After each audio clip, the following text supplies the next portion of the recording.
And he said, "You're a liar." And I've never heard a politician call another politician a liar. It was a thing of beauty. I've never heard it. So it then gave me cover. But he says so many things. You know, in the last election in South Carolina, the morning of the election, think of it. You think it's all done, and now you're going to wait around. You're going to have a nice, easy day. But tomorrow I'm going out to all the caucus sites, by the way, just in case you, okay? I'll be at a lot of them. And you better be there. If you're not there, I'm going to be so angry. I don't want to turn on the television and say, you know, Trump has the biggest crowds, the highest popularity.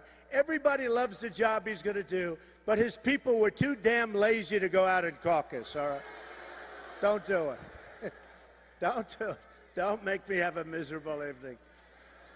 And then after this, you know what happens, right? After this, we have the whole SEC. We're going to do so great. We have Georgia, Tennessee. We have so many great ones. We have Texas. I think we're going to do very well in Texas, I think. Because, you know, the evangelicals were supposed to go with Cruz. They were supposed to go with Cruz. But you know what? Honestly, I won the evangelicals by a lot. You saw that, right?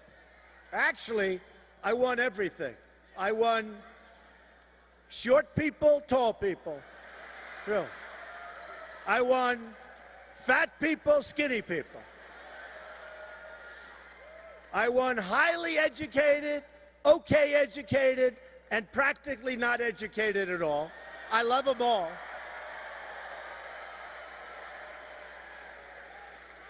I won the evangelicals big, and I won the military. The military I won big. Big. I won the vets. The vets, oh, those vets. I love those vets. We're going to take care of those vets. We are going to take care of our vets, right? These are the greatest people. I meet so many, the wounded warriors. I love these people. They have more courage, more guts, I hate to say it, than all of us put together. These are the most courageous, most incredible people. And they always have a smile on their face when I meet them. And boy, oh boy, oh boy, they've taken some shots, and they are amazing people. We got to take care of those people. Those people are great. We wouldn't be here if it wasn't for those people. And we're going to take care of them. We're going to straighten out that VA mess. We're going to straighten out that corrupt. How about this? It's hard to even believe. It's not even like a believable number. 22 suicides a day. No, think of it from the vets. 22 suicides. That's unthinkable. It's unthinkable. Look at the signs. Oh, that's so incredible. Wow. That's so incredible. I didn't know this. That is... That is incredible. Who would think this? Who would think it's possible? That is absolutely incredible. I didn't know you were going to be doing that. That is good. So we're going to straighten out the vets. So vets, don't worry. We're coming. We're coming. We're going to straighten out a lot of things. We're going to get rid of Common Core. You know, we're last. We're getting rid of Common Core. We're going to make education local. Do you know, in the world, top 30 in the world, we're number 30. That means we're at the bottom of the list, but we're number 1 in terms of cost per pupil, by far. Number 2 doesn't even exist. Number 2 is so far away it doesn't even exist. We're number 30, and yet we're number 1 in the cost per pupil, right? So let's look at my campaign. I spent a lot of money, but I spent by far the least amount of money, and I'm by far number 1, okay? Isn't that good?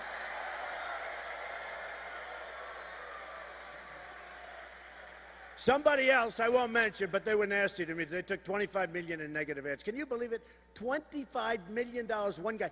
$25 million, and then I'm supposed to say he's a nice person, right? And they were phony ads. Well, I have one going on now, Cruz. He's got an ad, something to do with I want to take away your land and I want to keep it in the federal government. And I don't even know what the hell they're talking about. It's an ad. It's a Cruz ad. It's a Cruz scam. I'll tell you, so the evangelicals didn't vote for him. You know why? Because they don't like liars. They're really smart people. They don't want to vote for a liar. But it is true. I have an ad running right now. It's a Cruz ad. Something to do with, and a couple of people told me this, that I am backing the federal government to keep the land that's currently owned by the federal government, and we should give that land to everybody and divvy it up or something. I'm saying to myself, well, it's not a subject I know anything about. It's a hell of an ad, but this is a Cruz ad. This guy is sick. There's something wrong with this guy. On Saturday, when we had the vote, when we had the vote in South Carolina, Saturday, I wake up, I figure this is going to be a nice, easy day. So I get hit with a call from my management people, who, by the way, did a fantastic job. Corey, Hope, everybody. They're fantastic. And I get hit early in the morning that somebody did a robocall, but Cruz denied it. I said, wow, that's strange. Who would do a this is the day of the election. You just sort of don't do that stuff you're not supposed to. But that I didn't mind. But the robocall had to do with the Confederate flag. This was not a good robocall to get at 8 o'clock in the morning. Then I had a second robocall at 12 o'clock. And the total lies, the whole thing was, I'll just tell you, I won't go into subject matter. A second robocall on election day. And it said, and this one had to do with gay marriage. And this goes to everybody in the area. This goes to everybody. South Carolina, incredible people. And I said, man, if I get hit with 2 robocalls like that, how can I possibly win? So I figured I was going to, how can you win? The people were so smart. And I won in a landslide. Can you believe that? We won in a landslide. I was going to tell you 2 other categories. I won with men, but that's not important to me. I won with women. That's very important. Very important. That.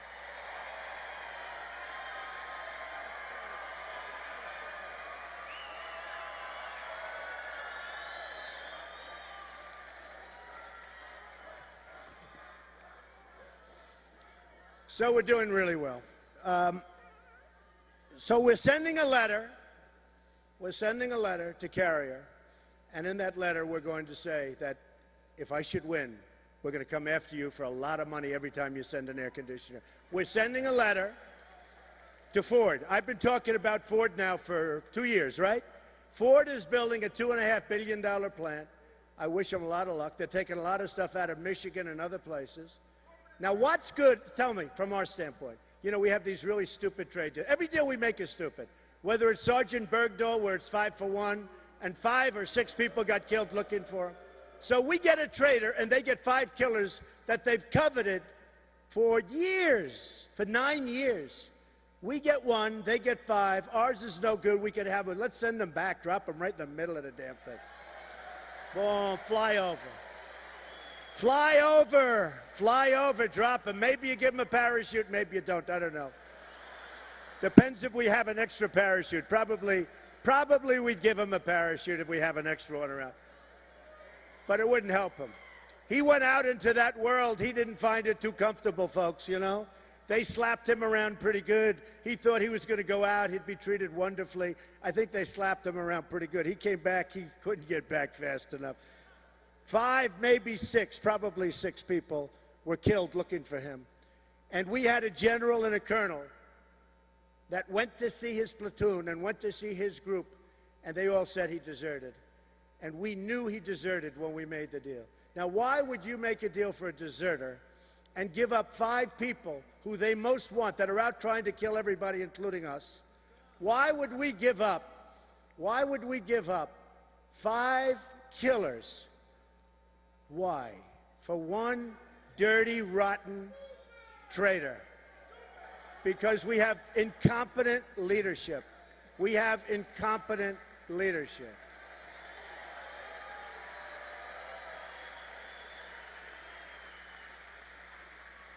If they didn't know, that would be terrible. But knowing, it makes it, to me, even worse. Is that a correct statement, Mr. Navy, right? My man over there, he's shaking his head. He's going, yeah, there's a guy. There's a guy. I know my people. I know my people. And we're not going to make deals like that anymore. We're not making an Iran deal where we give them $150 billion and we get nothing. We get nothing. Think of it. Think of it. We go into the Iran deal. It started, when? Years ago. How long have they been negotiating? They called up, one of the newspapers called up, Mr. Trump, how long should that deal have taken? One day, I said. They said, well, I said, maybe 1 week. Hasn't that been years? Like 3 years, 3.5 years? So we should have demanded the prisoners back before we start negotiation, right? And we would have gotten them. You ratchet up, and you get up and you say, listen, we are going to ratchet up those sanctions. We want our prisoners back. You leave. You had to walk. They never walked from that deal. We were ridiculed in that deal. And then even at the end, as bad as the deal was, the worst thing that ever happened to Israel, that I can tell you, that deal is a disaster for Israel. The worst. The deal is no good. It's going to lead to nuclear proliferation. They're going to have nukes. They don't even have to develop them. They can buy them with $150 billion and have a lot of money left over. And where are they spending the 150? So they're not buying Boeing. They're not buying Boeing. They just ordered 118 Airbus jets made in Europe. They ordered missiles. I didn't know they could buy missiles. They ordered missiles from Russia, and they're all over Europe spending that money. The United States gets nothing. And then 2 days before we sent most of the money, they attack us, and they put our 10 sailors in a begging position on their knees with their hands up, with a guy with a rough mouth, a rough guy with a rough mouth, I'd like to smack the hell out of him. And he's barking orders like he's a big shot, and they have rifles at their heads. And this is our friends. And Obama addresses their leader as the supreme leader. And he says the supreme leader. And Obama refuses to issue the words radical Islamic terrorism. And when I call for a boycott, we're doing that out of intelligence. We're doing that because we want to keep our country strong and safe. And we have no choice. Believe me.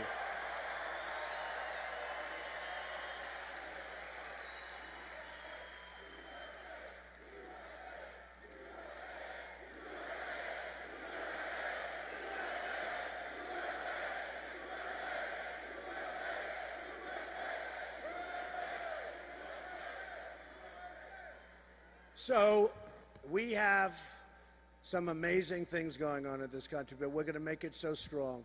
We're going to make it so strong. One of the things I most look forward to doing is taking our military and just reworking it, getting the equipment they want, not equipment that was gotten for political gain by some guy that has control of a company that's good with the senators, some of whom I'm running against, okay? We are going to make it so strong. All right, so here's what we do. We are going to now talk for 2 seconds about Obamacare, because it is a subject that's very close to my heart, and it's killing our country.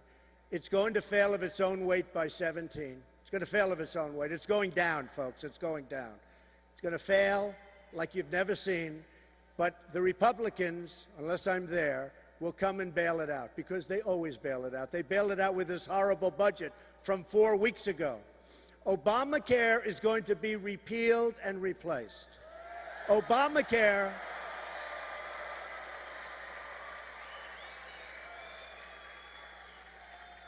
We're going to have a strong country again, and Obamacare has to go. We can't afford it. It's no good. You're going to end up with great health care for a fraction of the price, and that's going to take place immediately after we go in, okay? Immediately. Fast. Quick.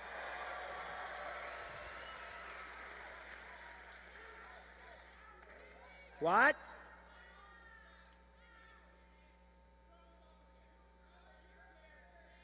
Okay, it's not working for you, right? Not working. Okay. It's, by the way, it's not, does it work for anybody? Let me ask you. Does it work for anybody? Nobody. We get it changed. We get it changed. We get it fixed. It'll be beautiful. It'll be beautiful. No, it doesn't. It doesn't.